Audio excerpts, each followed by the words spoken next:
Secret. Previously on the Secret Decada ano? Collectibles Show. Secret weapon. Kung saan to? Alam niyo na yon. Hindi. Basa niyo naman. Sige, basahin natin to ha. Late 1980, Expedition Group found the Su-35 in an area of Mindanao. Malipas pa ng Mindanao. Tracing history, a U.S. air cargo plane named Solar Sword. Piloted by John Smith and Ronald Reagan III. Presence of depleted uranium piece in the Philippines. Dahong Palay Weekly. Depleted uranium. Ako po si Angelo Bernardo. Welcome sa Decada Collectibles Show, Season 2. Bili, benta, appraisal, kwentuhan at pasyal. Coins, paper money, vinyl records, collectibles, memorabilia at antiques. Di lang pang Pawn Stars at pang pickers, pang appraisals at auction services pa. Tara, kwentuhan tayo. Hello. Hello, Sir Dominic. Basta, Okay na ba? Alam mo, chika. chika. Ito, meron akong chika sa'yo. O secret nga, chika nga talaga. Oo. Si chika natin, secret siya. Ang sabi nga nila, yung secret daw, pag 3 taon na nakakaalam, hindi na secret yan. So kailangan na tayo isa. Oo. Kaso na, naka-video na tayo. Hindi natin yung... Okay, ang sabi niya, ito ay depleted uranium.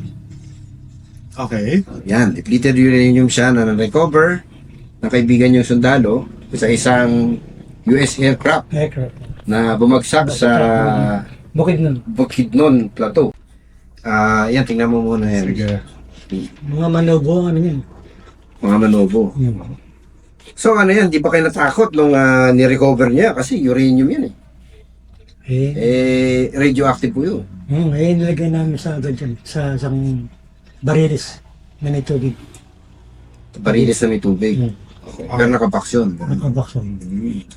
Okay. Tanong ko lang. Alam mo ba kung ano yung uranium? Ang ano ko dyan, kasi meron pa yung binabasa sa amin na ang uranium, may kasapang plutonium para maging bomba. Tama mo, yes. May kasama plutonium para mag... Hindi, hinahaluan. Nahayon ng Okay. plutonium. Ano na tayo Bomba-bomba na yung pinag-usapan natin dito. Okay, paano mo alam ang laman niya? Uranium. Ang sinabi ko sa akin ng kumpare ko na ang maliit lang ko yun sa loob ng kudrat mo. So, paano niya alam? Kahit si Superman, hindi nakakakita ng LED. Di ba? Pero ano siya, at least meron ba kayong Geiger counter para... Hindi mo makikita ng LED. Kaya LED eh. LED. Kailangan buksan. Oo, kaya nga, paano mo alam ang uranium So, ang laman so niya? yung Geiger counter hindi... It might not.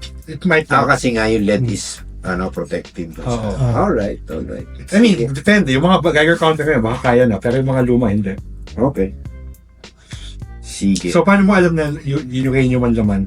Ang ano sa akin ng kaibigan ko sundalo, yung mga manobo, nung bumaksak ang aeroplano, nagbiyak sila ng isa. Patay lahat yung buong tribo.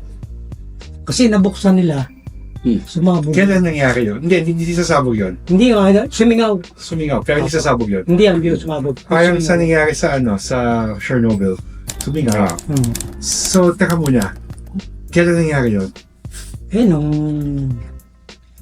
kailan ko nakita niyo kumpare ko yan. Matagal na. Meron akong 40 years ako na gano'n Tinago ko yan 40 years na tinatago ito? 40 years kong tinatago yan. Okay. So, hindi, kaya nga. Paano yun? Kung kailan binuksan? Anong year? Pero nung gera siguro. Anong gera? 1944. Kala ko pa 1980 nakalagay dito. Hindi, ginawa ko namin yan. 1980. Kasi nga, Teka muna, wala pang uranium na nakaganto noong 1945. Na lahat ng uranium nalagay nasa Manhattan Project. pero ano yung bumaksak ng aeroplano, parang ng gera. Okay, kailan siya bumagsak? Yan, kukunin ko yun. Meron ako Kailan siya bumagsak? Kasi, first off, panahon ng gera. Oo. Sino si Ronald Reagan III? Yun ang piloto. Pero si Ronald Reagan, yung peak number niya yung presidente, 30s lang siya noong 1945. Ano pa siya? Actor pa siya nun? Actor pa siya Actor noon. siya. Tsaka ano pa siya noon. So sino paano yung apo ba niya to? Or... Tapos, Regal lang ang apelido. tapos John Smith, yun yung kumbaga Juan de la Cruz. Yung ginagamit sa US. Tapos Solar Sword, bakit naman maglalagay ng uranium sa Pilipinas bakit magpapadala ng uranium sa Pilipinas? Para saan? Anong dahilan? Yan, hindi ko pa alam. Kasi kung ang uranium, dalawa lang naman ang pagkagamitan yan eh. Reactor or bomba. So, bakit, ang ginagawa lang nila ng time na to, bomba. Ay lahat ng uranium, lahat ng resources nasa US sa Manhattan Project. So, bakit siya pumunta rito? Walang dahilan para pumunta rito kung American yung aeroplano. Walang dahilan bakit pumunta rito yung uranium. So, kung 1945 siya, after the war, siguro, nandito na ulit yung Amerikano. Hindi naman sa Japanese period yan. Hindi, kung bumagsak daw paano mo bumagsak? Tapos, pag binuksan mo ang uranium, hanggang ngayon, hindi pa rin pwede puntahan yung area na yun. Katulad sa Chernobyl. Sa Chernobyl. Sa Chernobyl, sabi daw nila, magiging habitable uli yung area na yun after 20,000 years. Grabe, no? Pero matagal mo.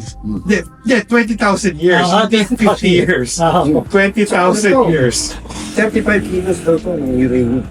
35 kilos is almost enough to make a bomb. Almost. Diba, hindi ba lang eh. Yung pinakamaliit na tactical nuke, mga 50. 50 pa, may 25 pa yata. Pero yung legitimate tactical nuke, ang ginamit sa Hiroshima, 35. Parang 40 yata, di ko alam mga ganun. Yun nga, balik tayo sa Manhattan Project. Lahat ng uranium, plutonium na ginagamit ng US military, nasa use ng Manhattan Project. So, hindi ko alam kung bakit aabot siya sa Pilipinas. Yun, ba't nga po napunta sa akin? Mali mo, hindi siya uranium. Hindi siya uranium. Hindi siya yun. Marami naman lason eh. Hindi lang naman uranium ang nakakalason eh. Isa pa yun. Pwedeng toxic gas siya. Pwede toxic gas. Kasi kung immediate na namatay agad, hindi pa kasi sa radiation Depende. Radiation poisoning. poisoning, Nasusuka kayo, mga ganun. may ganun pa. Natutuklap yung balat mo, ganun, natitira sa iyo. Depende. Kaya hindi ko alam na, nakalagay, USA 235. Hindi ganyan nalagyan ng uranium actually eh. Nasa canister siya ng Tinimbang mo na ba siya? 35 kilos yung buong 35 yung buo. So, hindi yung uranium.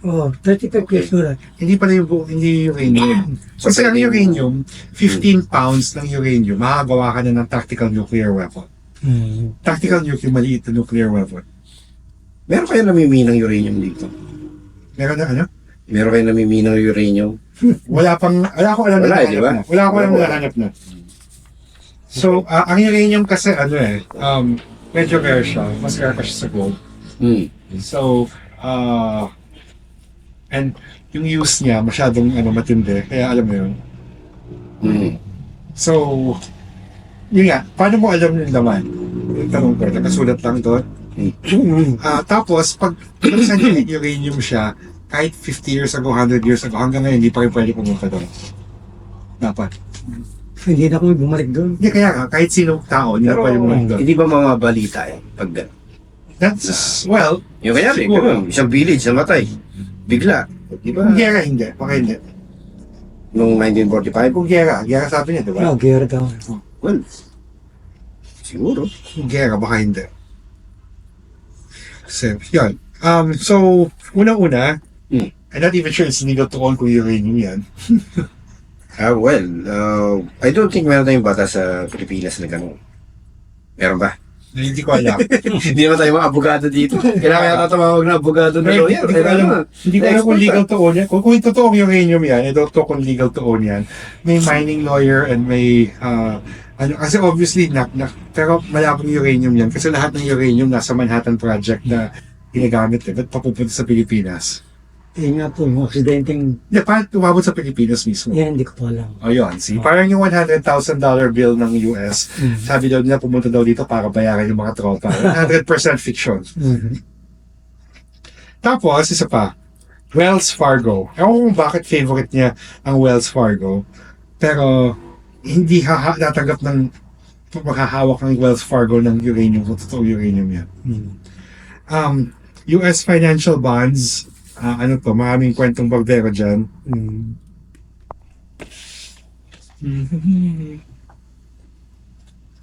Saan? Well, kaya nga eh. Kaya sa akin medyo well, honestly, medyo Kasama nag-red ko flag na. ba sa uranium? Medyo nag-red flag na kasi may Wells Fargo na eh. Kung Tapos may US uranium na. financial bonds. Tsaka I don't know kung ano ang lakaran ng uranium kung nabibenta mo.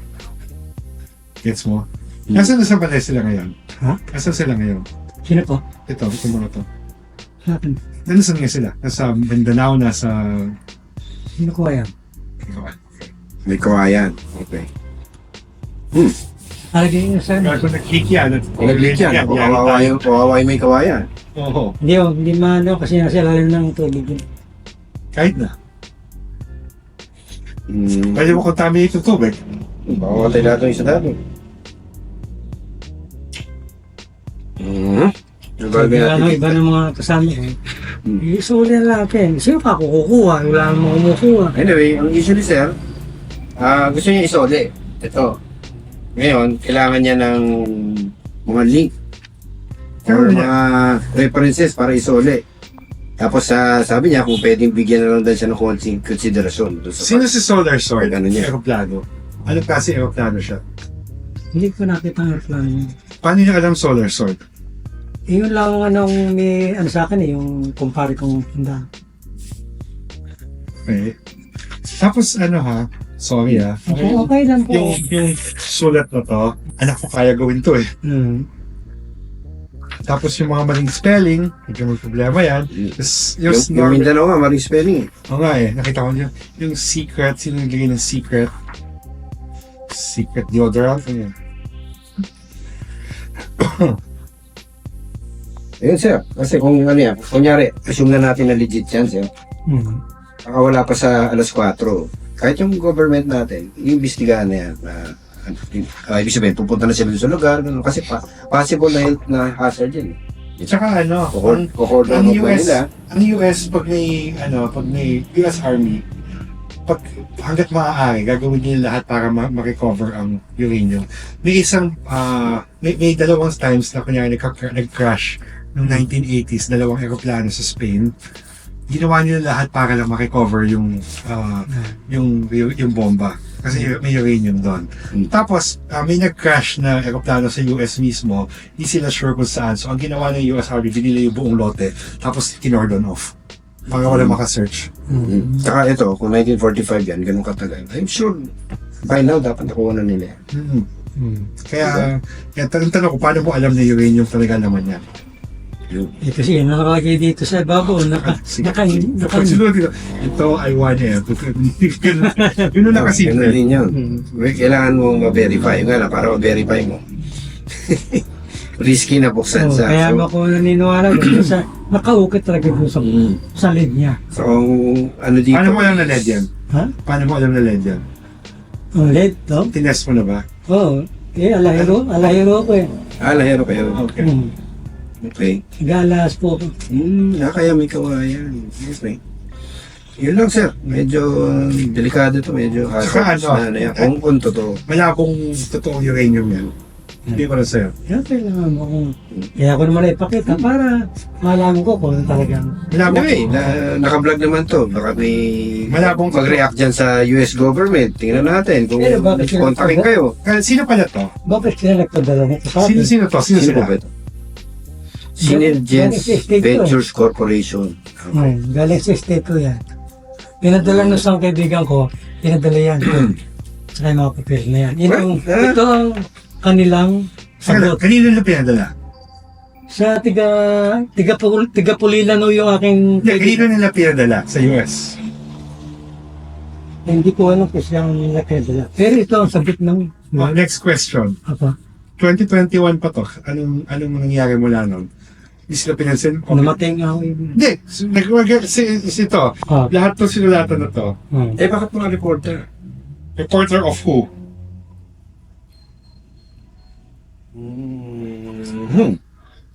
Department of Economic and Social... Meron bang United Nations Department of Economic and Social Affairs?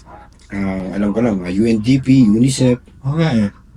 Teka, tigugin natin. Huntington Beach, California, Cordova, San Rafael, Argentina, and Kolkata, India. Sa panahon kasi ngayon, madali nang i-google yan. Madali United i-counter-check. Nations Department of Economic and Social Affairs Cooperatives. United Nations, Department Nations Department of Economic and Social Affairs. uh, Meron.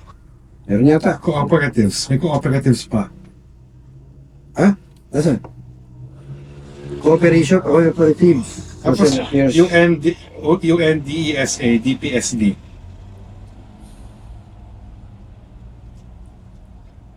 Meron. Ang cooperatives, meron. Pero bakit cooperatives? Ako po. Kasi ang cooperatives, di ba? Ang Tagalog ng cooperatives, kooperatiba. Oh. Espanyol yun. Kasi ang Tagalog ng cooperative, ewan ko. Kooperatiba. Saka hindi, iba yun. Tagalog yun. So ganito. Yung sinasabi niyang department, wala kinalaman sa pag-recover ng mga materials. May Tapos- kinalaman yon sa social engineering, sa yung mga missions, ganun, medical missions, mga ganun. Mga cooperative na para iangat yung mga buhay ng mga tao. Walang kinalaman dun sa sir. Kaya medyo nakakapagtaka yung niya, yung kanyang sulat. Tapos sa reporter pa nilagay. Tsaka ito kung mga reporter to, di ba dapat by now nilabas na nila yan, meron na tayo mga newspaper articles. Kasi hazardous to, tsaka pwede ko yung bomba. So, kung nahulog, actually, hindi nga bomba ang problema. Kung ganito karaming, 5 grams lang ng uranium, pwede ka na gumawa ng dirty bomb. Alam niyo dirty bomb? Hindi siya sasabog, hindi siya papalay, pero mag-i-infect siya ng area. So, ginagawa nila, may mga terrorists, naghahanap ng uranium para magawing dirty bomb. Tsaka yun, depleted uranium. Di ba? Minsan ginagamit din sa mga armaments, sa yung mga maliliit na projectiles, sa mortar, ganun. Para, siya, maximum effect yung damage. Bukod sa tamaan ka ng, masusugatan ka, meron pang ganun. Additional damage. Hindi po ginagamit sa kuryente. Kung ginawa mo reactor, Sa reactor. pero masyadong mababa yung quantity. Pag Kasi, kuryente, na parang, meron pa nga dito, kilo-kilo ang usapan. nuclear BNPP. To answer the questions raised in your book, Vulcanan and about the BNPP, nuclear power plant. Cooperation with the state needs such a plan.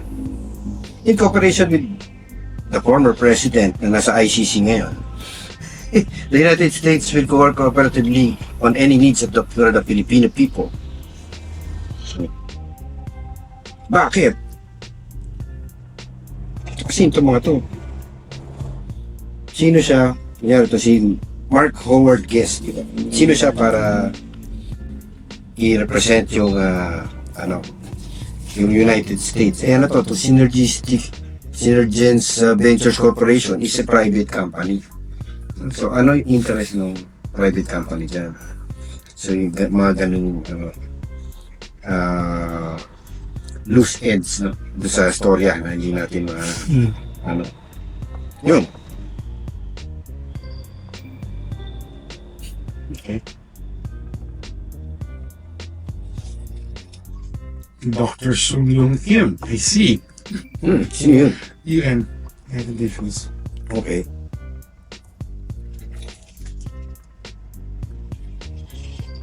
Okay. Yun. Wala bang reply dito? Wala ka, hindi ko po na. Kasi namatay nga yung nagpadala niyan eh. Hindi, kaya nga, pinadala na. So, sino nakatanggap? Yun pong namatay na Namatay yung natanggap? Namatay nung... Yun naman yung sundalo? Hindi. Kasi yung nakatanggap ng sulat ito. Yun ang kaibigan ko sa Tiga Plaridel. Bigay naman sa akin. Teka muna. Sino nagsulat ito? Ito, sinulat sa inyo na Sino itong mga to? Hindi ko po alam yan. Binigay lang po sa akin ito. Binigay lang yung papel. Binigay lang sa akin papel. Ito ang yung sagot doon sa pinadala namin. Tapos, ginasa naman sa akin. Kasi nga, hindi man nila alam na nasa akin yan eh. Pero pinapakita ko lang ito. Kaya, Okay. So ito yung talaga nasa inyo. Well, di ko alam ang gagawin dito. Anyway, Sana lang may makapanood ng video natin at i-verify yan. Pero kung i-verify yan, talagang alam ko, hindi tayo dapat nagme-may-ari ng ganyan. Hindi siya dapat Tsaka ano? public kung totoo yan. Tsaka I'm 99.999% sure hindi siya uranium. Just because Yeah. naka-open. Just because ako. Siyempre. Kasi Kasi, uranium, lalo na kung 1940s, kung ano man yan, mahal mo, may value naman ng lead lock, di ba? parang yung nakita kong gold bar. May nakalagay doon, gold. Yun, gold na ba yun? Nakalagay, gold. AU 99999. Papaniwalaan mo na ba na gold talaga yun? Siyempre hindi, i-verify mo pa. Diba? At least yung gold bar, madaling i-test. Kailangan mo ng tester, kailangan mo madaling. Ito, no way of verifying. Or ayaw ko i-verify yan. Kung kunyari ako verify mo Tsaka sa ano akin, yan? dadali mo sa shop, sabihin ko, hindi, huwag mo nang pasok yan. Hindi ko naman Tsaka ano yan? Kung talagang uranium yan, Hmm. may interest yan ng army and ang mga militar. And makukuha yan kung totoong uranium yan. Yun, sure ako hindi siya uranium. So hindi ko alam, mali mo, lead block lang siya. And may value naman ang lead block, di ba? Magkano pa lakaran ng lead na ganyan? Ang bibila mo ng mga ganyan LED bateryahan.